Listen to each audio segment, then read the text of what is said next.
India दुनिया का second largest कोल producer है, लेकिन फिर भी आखिर ऐसा क्यों कहा जा रहा है कि इंडिया भी एक दिन अंधेरे में डूब सकता है? चलिए जानते हैं।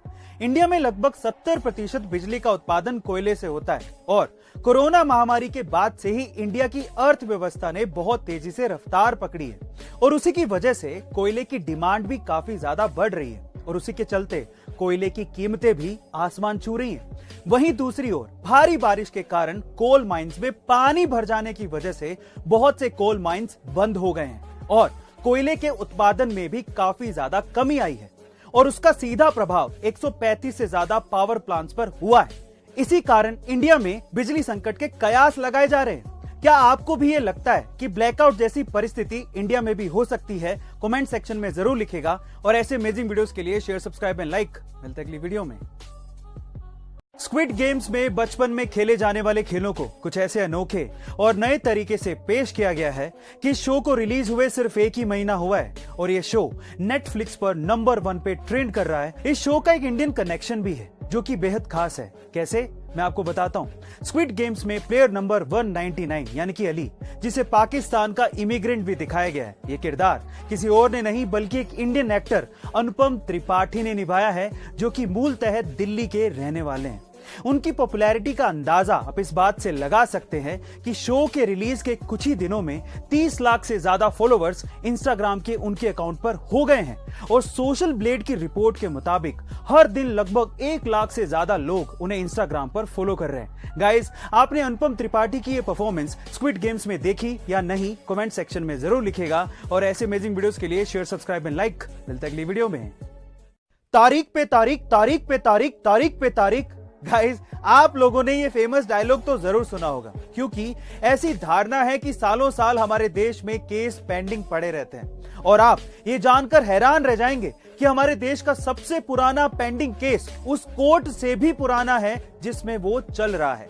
नेशनल जुडिशियल डेटा ग्रिड के मुताबिक कलकत्ता हाई कोर्ट का केस नंबर AST 11800 संभवतः देश का सबसे पुराना पेंडिंग केस है, जो कि 218 साल पुराना केस है। यह केस साल 1800 में रजिस्टर किया गया था, जिसकी आखिरी सुनवाई 20 नवंबर 2018 को हुई थी। गाइस, आपका हमारे कानूनी व्यवस्था के बारे में क्या ख्याल है? कमेंट सेक्शन में जरूर लिखेगा और ऐसे अमेजिंग वीडियोस के लिए शेयर, सब्सक्राइब एंड लाइक। मिलते हैं अगली वीडियो में। गाइस, अक्सर आपने बहुत से घरों में फिश टैंक या फिर जीवित मछलियां देखी होंगी। यही मछलियां जो कि आप घर में पालते हैं, वो वैदिक वास्तु शास्त्र के हिसाब से बहुत ही शुभ मानी जाती हैं। इसका प्रमुख कारण ये है कि अगर आपके घर में मछलियां हैं और अगर आप हर दिन उन्हें खाना देते हैं, उनके साथ खेलते हैं, तो इन मछलियों का उस इंसान के साथ इतना लगाव हो जाता है कि अगर उस इंसान पर किसी भी प्रकार की आपत्ति आने वाली होती है तो ये मछलियां उस आपत्ति को खुद पर लेकर खुद के प्राण त्याग देती हैं और अक्सर ये बहुत से लोगों के साथ हुआ भी है। साइंस ने भी ये प्रमाणित किया है कि अगर आपके घर में मछलियां हैं तो आपका माइंड स्टेबल रहता है। गाइस, क्या आपके घर में भी मछलियां हैं? और अगर आपने भी ऐसा कुछ महसूस किया है तो कमेंट सेक्शन में जरूर लिखेगा और ऐसे अमेजिंग वीडियोस के लिए शेयर, सब्सक्राइब एंड लाइक। मिलते हैं अगली वीडियो में। गाइस, क्या आपको पता है कि सचिन तेंदुलकर को अपने इनिशियल दिनों में मारुति 800 जैसी एक सिंपल कार खरीदने के लिए बैंक से 40,000 रुपए का लोन तक लेना पड़ गया था और आज वही सचिन तेंदुलकर BMW जैसी कंपनी के इंडिया में one of the brand ambassador हैं। इन तस्वीरों से यह साफ होता है कि अगर आप में डिटर्मिनेशन है और अगर आप में विल पावर है तो आप लाइफ में कुछ भी अचीव कर सकते हो। इसीलिए अपने आप पे विश्वास रखो और जिस चीज को कर रहे हो उसको करते रहो तब तक जब तक आपको सफलता हाथ नहीं लग जाती। इस बारे में आपका क्या ख्याल है? चैट सेक्शन में लिखना मत भूलिएगा।